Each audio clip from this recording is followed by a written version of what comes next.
What's up, you funky dingleberries? Your mom's so old she has to see a gynecologist. And you make me believe in reincarnation, because nobody could be as stupid as you in just one lifetime. It's your boy Rob, and apparently, I'm an asshole.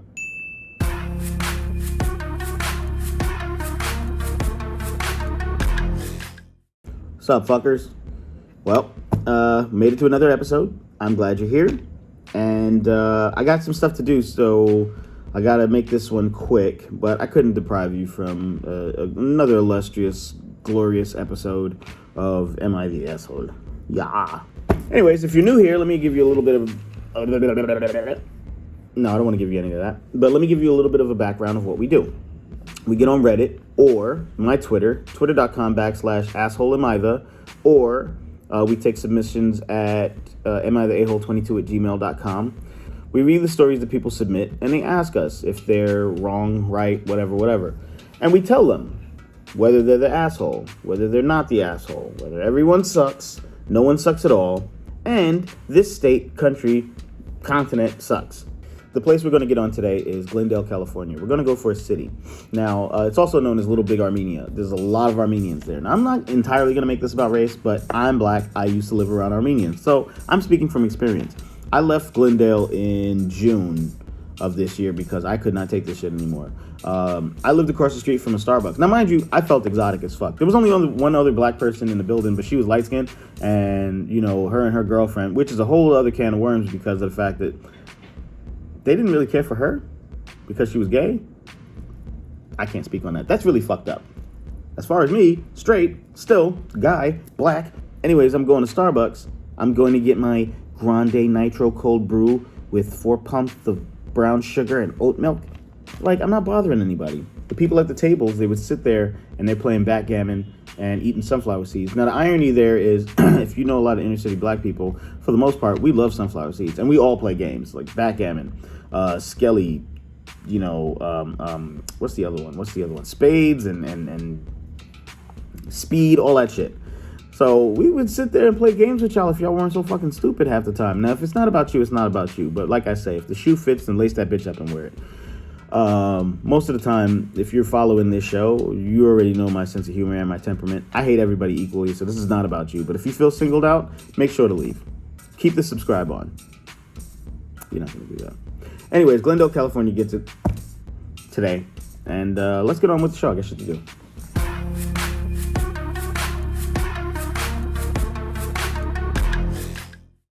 Am I the asshole for giving up on working from home because my wife kept interrupting my meetings? I work in the medical field. I often discuss confidential information with clients and doctors. I'm not a doctor myself, though. In July of this year, I finally had an opportunity for employment that would give me the option of working from home. I sat down with my wife and explained that this was a good thing for us. I would be home 3 more days a week. I would still be going into the office on Tuesdays and Thursdays, but the other days I could skip out on the commute.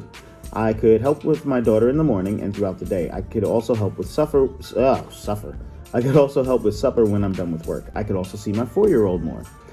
Not all the time, of course. I was still going to be working, but our car would be home for 3 extra days. My wife could take the car and drop off our daughter at our parents' or sit her if she needed to and run errands.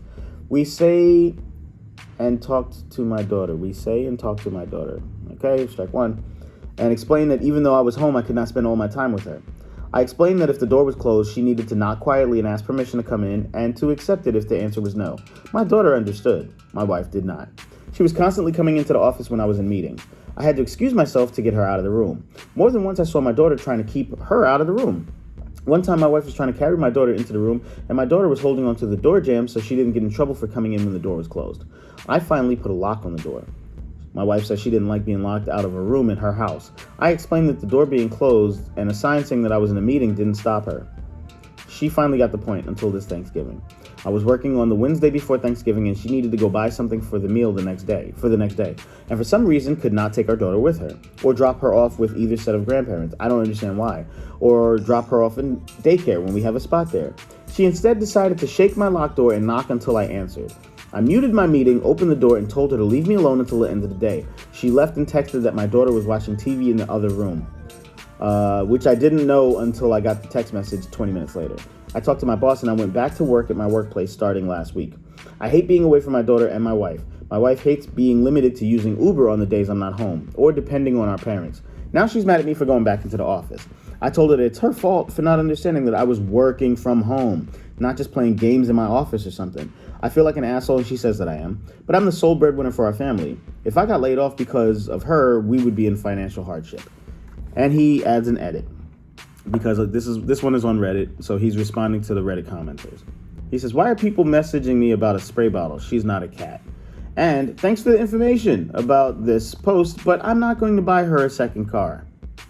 Or I'm not going to buy a second car for her. Cool.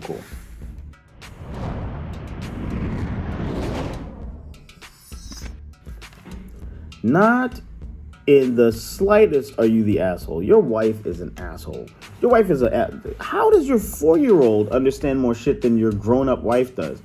I just don't understand that. And then I'm looking at it also like, I have to go into the comments. If you know this show, then you know what I do. I have to see who's calling this guy an asshole. Because what the fuck? Why are you calling him an asshole? Oh, you should buy a second car because how it must feel to be home alone with the 4-year-old and not be able to get anything done because you have the car. He's going to work though. Think about it like this. You don't want to have to do a 2-hour commute. Nobody does. 2 hours there, 2 hours back. That's 4 hours out of the day. And then you come home, and let's just say you got a regular 9 to 5. So you got to be on the road before 7, like around or before 7 a.m. Then when you leave, you're not getting home till 7 p.m., if that. And then, you worked the whole day. You did a whole commute. She's home. She's complaining, and then you got your daughter and you want to spend time with her, all this other stuff. So you say, oh, cool, I got this opportunity. I'm working really hard. I can work from home. And by me working home, she could use the car. And I'll be home in the mornings, and I'll be home at night. And I could take care of my daughter and spend time with her. That's dope. And all you said was, can you not come in the room while I'm on a meeting? How does she not understand that? The whole shaking the door. Why is she 5 and the daughter's 4? Why is she 3 and the daughter's 4? I don't get that. That's really immature. Like, what the fuck is wrong with your wife? And that's really stupid. And also, she's leaving your daughter there in the living room. It's a good thing, you didn't say anything happened. But the simple fact that you're working, so your daughter's in the living room now watching TV. If anything happens, it's on you now. And your wife why couldn't she take your daughter to the store with her? I don't get that part. Or bring it to the parents. I really don't understand any of this shit that the wife is doing. I don't understand any of the commenters who say that you're an asshole. That's really stupid too. On top of that, it's like, if you're working in the medical field, you have to deal with HIPAA, which is the Healthcare Insurance Portability and Accountability Act, something like that. And they don't take that shit lightly. So the simple fact that you're going to be discussing things during these meetings, and then your wife just barges in for no fucking reason. It's an office. It's not like you're in her room and she needs to get her yada, yada, yada. This is really stupid. It's really stupid. Like, I don't know. Like, that's what, she didn't give a fuck. That's the main thing. It sounds like she did not give a fuck about what you said. And your daughter's holding on to the thing like, no, don't go in there, mommy. Because she knows. The fuck? This is dumb. Get a work life. Hey. Yeah. All good things must come to an end, and that's just for today's show. Tune in on Friday. We're going to have some cool shit happening. And then tune in again Monday, Wednesday, and Friday. This is when I do the shows. Send in your stories to twitter.com/assholeamthe or to amithehole22@gmail.com. I'll make sure to read them. And if they're good, I'll make sure to put them on the show. Make sure to like, follow, subscribe, all that good shit, lollipop. And that's all I can ask of you. I got to go. Got to do some cool shit. All good in the hood. That's it. I don't know how to end this show still. That's what we're going to do. Fucking love you guys. Not that much.